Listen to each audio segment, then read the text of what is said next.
সীমান্তে আমরা দেখছি যে পশ্চিমবঙ্গে উগ্রবাদী উগ্র হিন্দুত্ববাদীরা ক্ষমতায় আসার পর থেকে সীমান্ত হত্যা বেড়ে গেছে। তারা ঘোষণা দিচ্ছে যে পুলব্যাক করবে তারা, কিন্তু আমরা আজকেও আমি স্বরাষ্ট্রমন্ত্রীর প্রেস ব্রিফিং দেখলাম, তিনি সেখানেও এই বিষয় নিয়ে তিনি বলছেন এটা ভারতের অভ্যন্তরীণ বিষয়।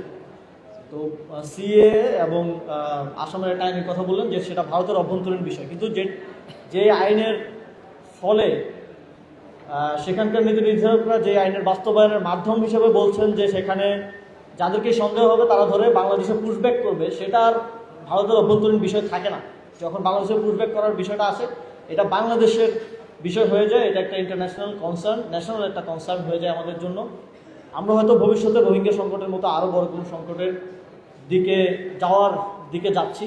আমরা আসামের নীতি নির্ধারকদের পক্ষ থেকে এই ধরনের কথা শুনছি, এখন পশ্চিমবঙ্গের নীতি নির্ধারকদের পক্ষ থেকে এই ধরনের কথা শুনছি, কিন্তু আমাদের স্বরাষ্ট্রমন্ত্রী এটাকে বলছেন ভারতের অভ্যন্তরীণ বিষয়।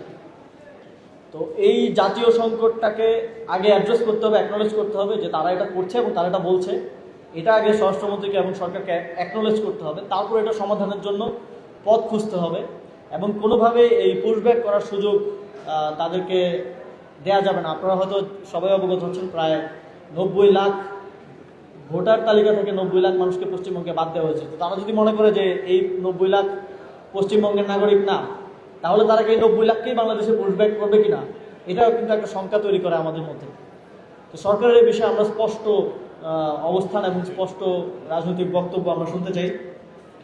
আমরা দেখছি যে বিএনপি সরকার ক্ষমতায় এসে আমাদের জুলাই গণঅভ্যুত্থানের আকাঙ্ক্ষা, গণভোটের রায় থেকে শুরু করে সব কিছুকে এক ধরনের ধূলিসাৎ করে দিচ্ছে। ইভেন তারা তাদের 31 দফা, তারা তাদের ইশতেহার, সেটাও মানছে না।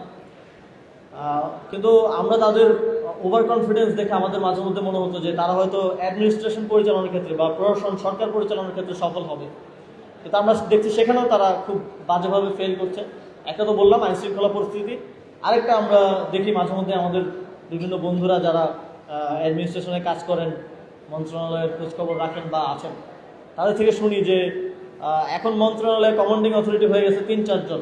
একজন হচ্ছে যে উপদেষ্টা দায়িত্বে আছেন তিনি, মন্ত্রী, প্রতিমন্ত্রী, আবার প্রধানমন্ত্রীর কোনো ব্যক্তিগত ব্যক্তিরাও আছেন যারা হয়তো পরিচালনা করেন। তো অ্যাডমিনিস্ট্রেশন এক কনফিউশনের মধ্যে থাকে যে কার কথা শুনবে, মন্ত্রীর কথা, প্রতিমন্ত্রীর কথা, উপদেষ্টার কথা, না প্রধানমন্ত্রীর লোকের কথা। তো অনেকেই এই কথা শোনার কনফিউশনের মধ্যে একজনের কথা শুনতে গিয়ে আরেকজনের কথা না শুনে ওএসডি হয়েছেন, পরিবর্তন হয়েছেন। তো এইভাবে অ্যাডমিনিস্ট্রেশন চালালে বাংলাদেশ একটা গভীর সংকটের দিকে যাচ্ছে বলে আমাদের মনে হচ্ছে। আমরা ইতিমধ্যে লক্ষণগুলো দেখে ফেলেছি। আমরা দেখেছি যে ঈদ যাত্রায় কি ভয়ানক মিসম্যানেজমেন্ট সরকার করেছে।